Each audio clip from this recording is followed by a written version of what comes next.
A Bíblia não tenta provar a existência de Deus.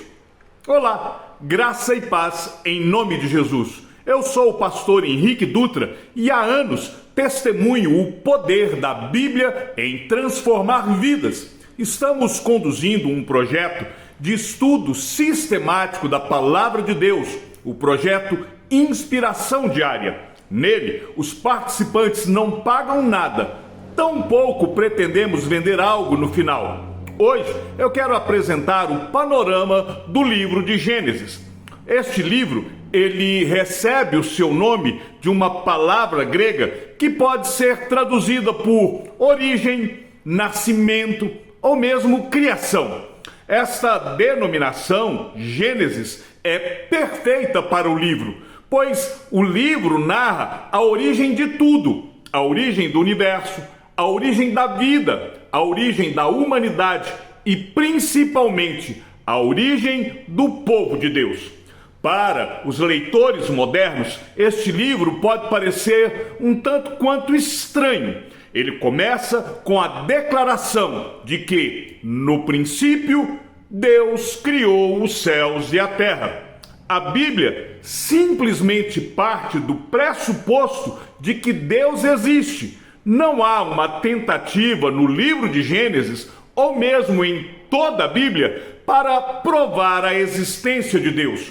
O autor da carta aos Hebreus já nos advertia que é necessário que aquele que se aproxima de Deus creia que Ele existe e se torna galardoador dos que o buscam.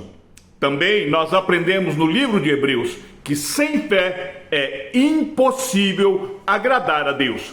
Ler o livro de Gênesis, a gente já começa com uma declaração de fé. E o livro é bem definido pelo seu título, porque é a história do princípio de todas as coisas. É o princípio do céu, o princípio da terra, o princípio de todas as formas de vida e de todas as instituições. É o princípio das relações humanas. Gênesis tem o propósito, ao mesmo tempo, de dar início a toda a história bíblica e também nos mostrar a formação do povo de Deus. Em Gênesis, nós vemos o início da criação, mas ele conclui com José, um dos descendentes de Jacó, dentro de um caixão no Egito. O livro tem sido chamado de o viveiro das gerações.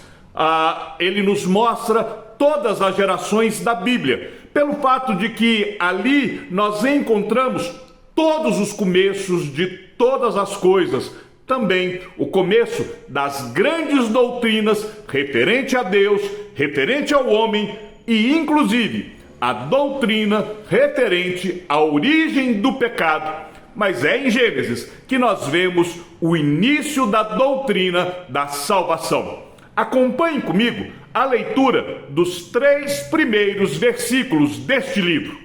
E diz assim: no princípio, Deus criou os céus e a terra. A terra era sem forma e vazia. Havia trevas sobre a face do abismo e o Espírito de Deus se movia sobre as águas. Então Deus disse: haja luz. Percebam, a Bíblia começa com o relato da criação do universo. No princípio, Deus criou os céus e a terra. Como eu já disse, Deus não está preocupado em provar a sua existência. Parece uma declaração simples, a declaração de que Deus está criando todas as coisas. Porém, esta simples declaração, ela provoca debates intermináveis durante a história da humanidade. Algumas pessoas querem saber quando isso aconteceu, como que Deus fez isso, que materiais Deus usou, foi Deus realmente o criador, o designer de tudo? Esta primeira palavra que aparece no livro, no princípio, é uma palavra hebraica, bereshit, que anuncia o propósito do livro, além de servir de título na Bíblia hebraica. Bereshit é o título do livro de Gênesis em hebraico e quer dizer o princípio, fala do princípio da história de Deus, fala do princípio da criação. Eu já disse, o princípio da desobediência humana, o princípio da redenção divina, é o início de tudo. O livro de Gênesis é o primeiro livro do Pentateuco. É a história de Deus escolhendo um povo para ser seu e o estabelecimento da aliança de Deus com este povo, por meio deste povo,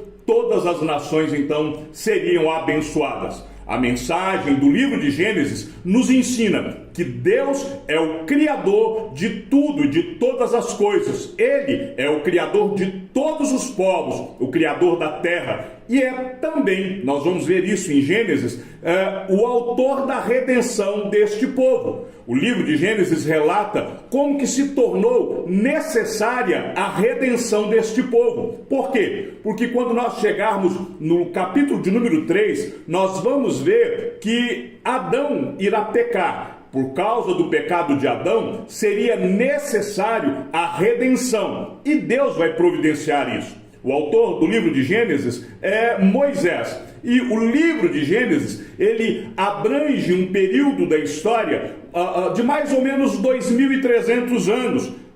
Nos meus cálculos aqui vai dar 2.315 anos, né? O conteúdo do livro de Gênesis, ele vai girar em torno de vários fatos proeminentes. Então nós vamos ver, por exemplo, capítulo 1 e capítulo 2 narrando a respeito da criação. E quando nós estivermos lendo o capítulo 1 e o capítulo 2 de Gênesis, há algumas coisas muito interessantes que nós podemos observar. Observe aí essa tabela que nós estamos colocando aqui. Quando Deus diz haja luz, muitas pessoas ficam assim, mas como que Deus está criando luz porque o sol ainda não foi criado? E a física, há alguns anos atrás, pouco mais de 100 anos atrás, os físicos então determinaram e comprovaram: primeiro é preciso haver energia, depois matéria. Ou seja, o ato criativo de Deus de haja luz é um ato científico. Primeiro a luz, a energia, depois a matéria. E agora eu queria fazer aqui um paralelo dos dias da criação, mas para isso eu preciso sumir aqui da imagem para que você possa perceber toda a tabela. Então, olhe para você ver. O primeiro, o segundo e o terceiro dia, Deus está preparando a criação. É a preparação e a separação.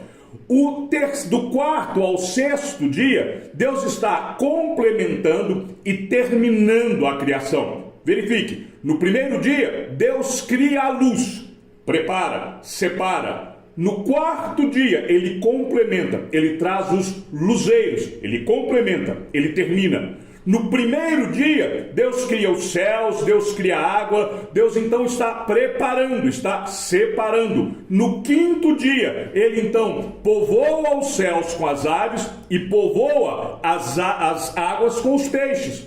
No terceiro dia, Deus cria a terra e as plantas. No sexto dia, ele vai agora povoar a terra com os animais e com os homens. Percebem a complementação no quarto, quinto e sexto dia em relação ao primeiro, segundo e terceiro dia? E aí finalmente, quando Deus completa os 6 dias da criação, ele descansa no terceiro dia. Com isso nós vemos Deus, o Deus Criador, fazendo todas as coisas de uma forma lógica, de uma forma organizada, o que nos prova, o que nos demonstra a capacidade de planejamento de Deus. Ou seja, Deus planejou toda a criação para só depois descansar. Após a criação, nós vamos então adentrar no capítulo de número 3, quando o gênero humano vai cair. É a queda. E quando o homem cai, a partir da queda, nós vamos ver alguns tópicos interessantes também que nós podemos observar no capítulo de número 3.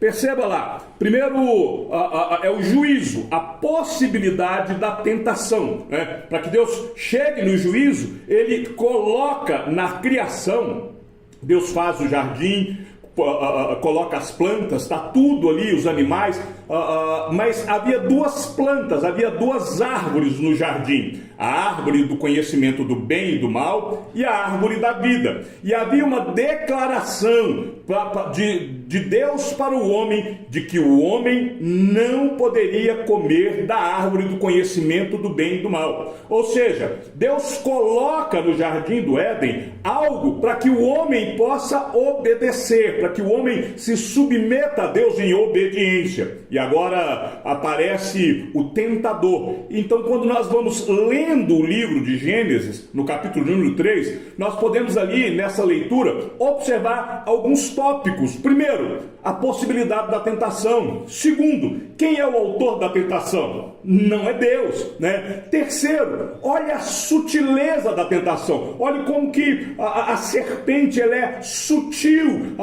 na tentativa de enganar Eva, na tentativa de levar à queda, né? E ela vai ter êxito na sua tentação. Eva come da árvore do conhecimento do bem e do mal, leva o seu esposo, o seu marido, Adão, a ser tentado, a cair também, e por causa dessa queda, então vem o primeiro juízo, né? E aí, quando há a sentença de Deus, o juízo de Deus, primeiro ele vem sobre a serpente, né? A sua degradação. Vai vir também o juízo de Deus sobre a mulher. Ela vai dar à luz em meio a dores, ela vai ser submissa ao seu marido. Vem o juízo de Deus sobre o homem. Ele agora, de forma árdua, ele vai ter que conquistar o seu sustento, e isso vai ser até a sua morte. E a Bíblia vai dizer que é num solo cheio de espinhos, num solo onde ele vai ter dificuldades. Vem também o juízo de Deus, não só sobre o homem, também sobre os seus descendentes. Ou seja, a herança do pecado de Adão, ela seria transmitida a todos os seus descendentes. Quando nós estivermos lendo o Novo Testamento, nós vamos ver que por causa do primeiro Adão, o pecado entrou no mundo. E aí, ainda em Gênesis, no capítulo 3, do versículo 15, nós vamos ver então a promessa da redenção, que é quando vem o segundo Adão, Jesus Cristo, que toma sobre ele a maldição do pecado, né? Quando há a declaração de Deus que ele colocaria inimizade entre a mulher e entre a semente da serpente, ou seja, vai haver uma luta entre o homem e o poder que causou a sua queda. E aí a serpente terá a sua cabeça ferida. Jesus venceu o diabo de forma definitiva na cruz, e por causa da vitória de Jesus, nós, em Cristo Jesus, somos mais do que vencedores. E esta vitória foi por meio do sofrimento de Jesus Cristo. Percebam, quando nós estamos lendo Gênesis, logo após a queda, nós temos a história da nossa redenção. O Senhor, ali de forma figurada, quando o homem pecou, ele preparou para ele algumas roupas feitas de folhas de árvores. E essas roupas não eram suficientes para esconder a nudez do homem. Então Deus entra novamente na história e providencia para o homem algumas roupas feitas de pele de animais. Ou seja, o Senhor imolou o seu primeiro sacrifício para poder vestir o culpado. O culpado era o homem. Animais precisaram derramar o seu sangue. Deus derramou o sangue de animais para poder cobrir a vergonha do homem. Este quadro dessa cobertura da consciência culpada por meio do sacrifício do sangue, né? O autor de Hebreus, milênios depois, vai fazer uma referência dizendo assim, que sem derramamento de sangue não há remissão de pecados. O primeiro sangue derramado foi o sangue destes animais que providenciou a vestimenta para o homem. O último sangue derramado a favor do homem foi o sangue de Jesus Cristo. E é por isso que Cristo, depois que ele executa o seu sacrifício perfeito, diz a Bíblia, lá no livro de Hebreus, que ele se assentou. Não há mais nada a ser feito. Jesus Cristo já providenciou toda a nossa redenção. E aí nós vamos seguindo na leitura do livro de Gênesis, e aí no capítulo 4 nós vamos ver a primeira civilização, a história de Caim e Abel. Nós vamos ver ali Caim e Abel. Caim, ele acaba matando seu irmão Abel, e nos mostra como que o pecado se tornou hereditário, ou seja, o Caim herdou de seu pai a natureza pecaminosa. Abel também herdou essa natureza, mas Caim, ele conduziu o primeiro homicídio como descendente dessa raça caída na presença de Deus. A história de Caim e Abel, ela nos mostra como que o pecado tornou-se hereditário e conduziu ao primeiro homicídio. E como que os descendentes dessa raça caída podem ser aceitos na presença de Deus por meio de um sacrifício expiatório. É o sacrifício que Abel oferece. Mas a natureza caída de Caim faz com que Caim mate o seu irmão. Percebem? A escalada dessa natureza pecaminosa. Caim foi rejeitado, a promessa da redenção passou agora ao terceiro filho de Adão, Sete. E aí a história vai se desenvolver agora com dois povos, a raça ímpia, descendente de Caim, e a raça santa, descendente de Sete, até que quando num determinado momento essas duas classes de homem do mundo, os ímpios e os caimitas, e os piedosos, os setitas. E aí, por causa dessa escalada do pecado, nós vamos ver que a descendência de Sete começa a se unir com a descendência ímpia de Caim. E isso faz com que essa linhagem escolhida de Sete perdesse a sua separação, e ela então passa a se unir em matrimônio com esta geração ímpia, a descendência de Caim. Com isso, o resultado dessa impiedade é que o pecado chega num nível tão alto que então nós vamos ver o juízo de Deus sobre a terra, e nós vamos ver então o dilúvio. Do capítulo 5 ao capítulo 9 é narrado a respeito desse período, E o dilúvio, ele como que dá um reset na história da humanidade. Deus destruiu o mundo pelo dilúvio e ele agora começa uma nova raça com a família de Noé, prometendo que a terra nunca mais seria destruída por um dilúvio. Ao final do dilúvio, Deus então estabelece uma nova aliança, um novo pacto, de que nunca mais a terra seria destruída. Então aparece o primeiro arco-íris. Por que o arco-íris aparece neste momento? Porque até então não havia chovido sobre a terra. A primeira chuva que caiu sobre a terra foi a chuva do dilúvio, E há um detalhe aqui interessante no período do dilúvio, porque toda a raça humana, com exceção de Noé e sua família, foi dizimada, foi extinta. Mas acompanhe comigo a cronologia de Adão até o dilúvio. Você vai perceber aqui que Adão, ele vive durante 930 anos, Ou seja, na morte de Adão, ele havia convivido durante alguns anos com Lameque. Lameque é o pai de Noé. A tradição oral vai de Adão até Lameque, ou seja, Adão conta para Sete, que conta para Enos, Adão conta para Cainã, para Malael, para Jared, para Enoque, para Metusalém e para Lameque.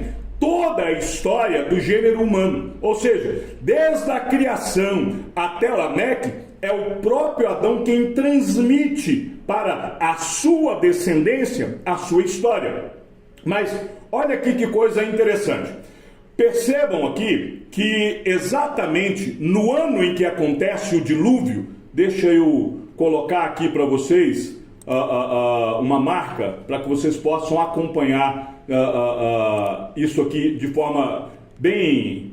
olha aqui, quando acontece o dilúvio, no ano que acontece o dilúvio, é o mesmo ano que morre Matusalém. Ou seja, no mesmo ano em que vai acontecer o dilúvio, nós vamos ver Matusalém morrendo. Ou seja, existe aqui duas únicas possibilidades. A primeira, Matusalém morreu e o dilúvio veio. E a segunda possibilidade, o dilúvio veio e Matusalém morre nas águas do dilúvio. A gente não tem como definir o que aconteceu, mas o dilúvio acontece exatamente nesse período. Lameque, ele vai morrer um pouco antes do dilúvio, e aqui toda a humanidade então morre, toda a humanidade ela termina, e a partir daqui vai se construir esta nova geração. Ainda seguindo esta cronologia, deixa eu ampliar aqui para que você possa seguir abaixo. A partir do dilúvio, os anos das pessoas, por causa do juízo de Deus, começa a diminuir. As pessoas já não viviam tantos anos mais. E a partir do dilúvio, então, Sem, que é antediluviano, vai viver 600 anos. Arfaxade, que vem da descendência de Sem, vai viver 438, Salá 433, e agora a geração vai diminuindo a sua idade, né? Perug, Reu, Serug, todos já vivem cerca de 200 anos, até nós chegarmos em Abraão, que vai viver aí cerca de 100 e poucos anos, 175 anos mais ou menos a idade de Abraão. Mas percebam, como eu estava falando, Adão conta para Matusalém, né? Matusalém conta para Noé. Noé conviveu, Noé é contemporâneo de Abraão, ou seja, Abraão teve a possibilidade de ouvir do seu antecedente, do seu patriarca, né, Noé, a história que Noé tinha ouvido de Matusalém, e Matusalém tinha ouvido do próprio Adão, né? E a partir daqui, a partir de Abraão, nós vamos ver a história da humanidade, a história da redenção, melhor dizendo, dando sequência. E aí nós seguimos, através do estudo do livro de Gênesis, nós vamos seguindo e vendo que depois da criação, a queda, a primeira civilização, o dilúvio, as nações então vão ser dispersas a partir do capítulo 10 e 11 do livro de Gênesis, né? Os descendentes de Noé foram liderados por Nimrod, e eles então levantam uma rebelião contra Deus. E a manifestação disso é que eles decidem erguer uma torre, a Torre de Babel. E o propósito deles era um propósito ímpio, era estabelecer um nome contra Deus. E Deus destrói este plano. Ele confunde a língua, espalha esse povo por diversos países, né? E aqui vem algo interessante. Quando se encerra o capítulo 11 da história de Gênesis, né, nós temos aí um período de mais ou menos 2000 anos. Lembra? Eu disse que todo o livro de Gênesis acontece num período de cerca de 2315 anos. 2000 anos estão nos primeiros 11 capítulos, né? Estes 2000 anos é quase igual a todo o restante do Antigo Testamento. Ou seja, o Antigo Testamento tem um pouco mais de 4.000 anos de história, né? E 2.000 anos da história do Antigo Testamento é narrada nos 11 primeiros capítulos de Gênesis, né? A Bíblia não está preocupada, não tem por objetivo nos contar detalhes da história. A Bíblia, em primeiro lugar, ela narra a história da redenção. O objetivo da Bíblia é mostrar que o Deus Criador, desde o princípio, tem um plano de salvação para aqueles que creem, para aqueles que serão redimidos através do Redentor, que é Jesus Cristo. Por isso, quando agora aparece Abraão, o pai da fé, a narrativa bíblica vai dedicar a Abraão um lugar mais especial em Gênesis. Você vai ver que esta pessoa,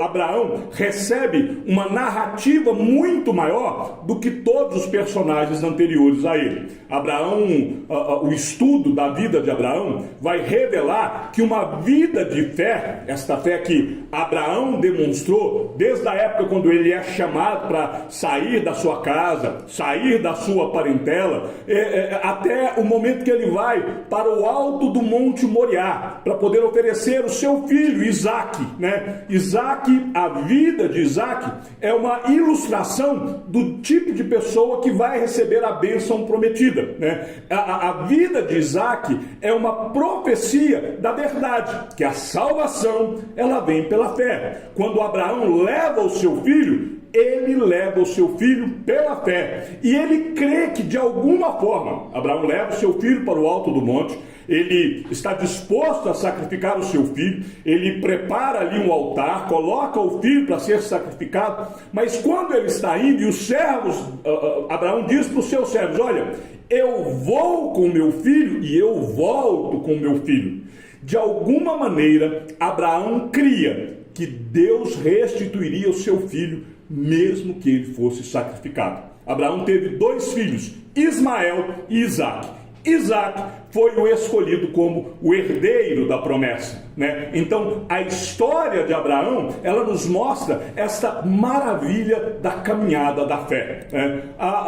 Depois de Abraão, nós vamos ver a vida de Isaque, né? E a vida de Isaque é uma vida mais quieta, sossegada, é diferente da vida do seu pai. No entanto, da mesma forma que Abraão foi um homem de fé, Isaque também é um homem de fé e é instrumento de bênção da parte de Deus.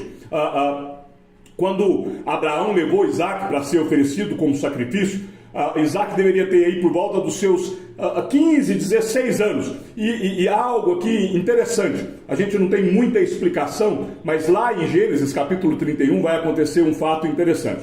Porque, percebam, Isaque com seus 15, 16 anos, ele sabia exatamente o que estava acontecendo. Quando Abraão está levando, Isaque olha para o pai e Isaque reconhece tudo que está acontecendo. Ele fala para o pai: olha, pai, aqui está a lenha, aqui está o cutelo, aqui tem o fogo, está tudo pronto para o holocausto, mas cadê o cordeiro? Ou seja, não era a primeira vez que Isaque acompanhava o seu pai no seu serviço a Deus, na sua voluntariedade, no seu culto diante de Deus. Abraão ensinava esses princípios de fé para o seu filho, tanto que Isaque reconhece. E quando chega no alto do monte, Abraão já estava aí com seus 115, 116 anos, já era um ancião avançado em dias. Não havia lá o cordeiro. É necessário, então, reconstruir o altar, amarrar Isaque, né, e colocar Isaque sobre aquele altar do sacrifício, né? E Isaque, ele não tenta fugir. Isaque, ele se rende àquilo também pela fé, junto com seu pai, né? Mas Isaque, ele acompanha tudo. E aí, eu fico aqui imaginando esta cena, né? Abraão já amarrou o filho, arrumou a lenha, ou seja, depois do sacrifício tem que se queimar o holocausto. E agora Isaque está vendo o seu pai erguendo o cutelo para poder finalmente esfaqueá-lo, matá-lo, depois teria que ser partido ao meio e finalmente queimado. Você consegue imaginar como que isso se processa na mente de Isaque? Jacó, o filho de Isaque, tempos depois, numa conversa com o seu sogro, lá em Gênesis 31, ele vai se referir a Deus como o Deus de meu pai, o Deus de Abraão, o temor de Isaque. Ou seja, esta experiência, de alguma forma, colocou em Isaque um grande temor a Deus, né? E isso foi transferido para o seu filho, Jacó, né? De Jacó nasceu Israel. Os seus filhos são os cabeças das 12 tribos. E nós vamos aprender algumas lições muito importantes na vida de Jacó. Primeiro, nós vamos ver o poder da graça de Deus. Deus mudou o caráter, Deus mudou a história de Jacó. Jacó nasceu como mentiroso, suplantador, enganador. É o significado do nome Jacó. E Deus muda o nome de Jacó para Israel. O significado de Israel já é aquele que luta junto com Deus e prevalece. Ou seja, Deus muda a história, Deus muda o caráter, né? E outra lição que nós podemos aprender enquanto nós estamos lendo a história de Jacó é o grande valor que Deus dá à fé, né? Jacó confiou somente em Deus depois de uma experiência que ele teve em Betel, que ele chama de a casa de Deus, né? E a partir dali, Deus então abençoa a vida de Jacó. A terceira lição que nós podemos aprender com Jacó é que aquilo que o homem semear, isso ele vai colher, né? Jacó experimentou na pele aquilo que ele fez com seu pai, com seu irmão, enquanto ele esteve com seu tio. Ou seja,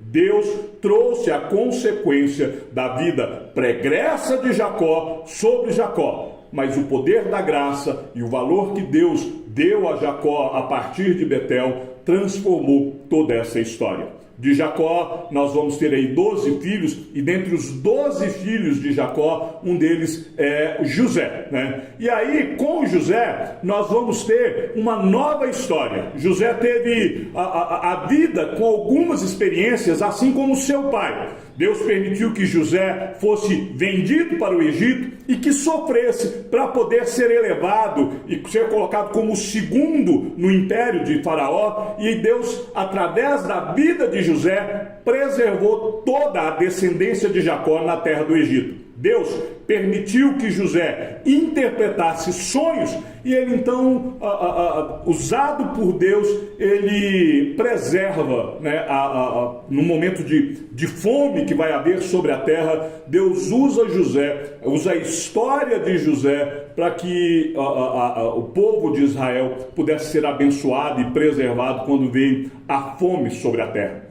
Com isso, nós então concluímos o livro de Gênesis. Mas há algumas coisas que eu gostaria que você pudesse prestar atenção durante a leitura do livro de Gênesis. São algumas grandes doutrinas que nós vamos ver da parte de Deus. A doutrina da imagem de Deus no homem. Isso vai logo no capítulo 1. A gente já percebe que o homem foi criado à imagem e semelhança de Deus. Nós vamos ver a doutrina da criação. Deus é o criador de todas as coisas. A doutrina acerca da ação do diabo, a doutrina do pecado, o pecado original, a doutrina de Deus como juiz, a doutrina da eleição. Deus escolhe por sua livre e soberana vontade os seus eleitos. Deus escolhe Abraão de forma soberana. Paulo vai tratar isso também lá em Romanos capítulo 9, mas quando nós chegarmos lá a gente vai detalhar um pouco sobre isso. Nós vamos ver também a doutrina da redenção, a justificação pela fé, a doutrina da ação missionária. Quando Deus chama Abraão, Deus chama Abraão para que ele seja bênção a todos os povos. Nós vamos ver ainda outras doutrinas no livro de Gênesis, como a doutrina do dízimo. Muita gente fala assim, porque o dízimo é da lei. Ora, a doutrina do dízimo, ela é ensinada alguns séculos antes de Moisés. Ou seja, Abraão já entrega o dízimo, e ele entrega o dízimo para Melquisedeque. Depois você faz um paralelo lá em Hebreus capítulo 7, e você vai ver que Melquisedeque, o sacerdote do Deus Altíssimo, ele vai se apresentar aqui como um tipo de Cristo. Esta doutrina já está, a doutrina do dízimo é anterior à lei, já está desde o princípio, quando Deus separa o seu povo. A doutrina da atuação dos anjos, a ação de Deus procurando o homem, a doutrina do perdão, a libertação messiânica, tanto na vida de José quanto de Judá, a doutrina da providência de Deus, o Deus que é o Deus providente, e a doutrina da soberania de Deus. Tudo isso nós vamos aprender na leitura do livro de Gênesis. Então, é por conta disso que eu quero que você se dedique na leitura do livro de Gênesis e que você possa colher todo este conhecimento, que você possa assimilar isso para a sua vida. Então, que o Senhor seja com o teu espírito e que a graça seja com todos os que amam sinceramente a nosso Senhor Jesus Cristo. E ao Deus único e sábio seja dada toda a glória, e que a sua vida seja sempre para mais em Cristo Jesus. Um forte abraço. Divulgue este vídeo em suas redes sociais para que mais pessoas possam conhecer o livro de Gênesis e para que mais pessoas conheçam o Deus Salvador de toda a história.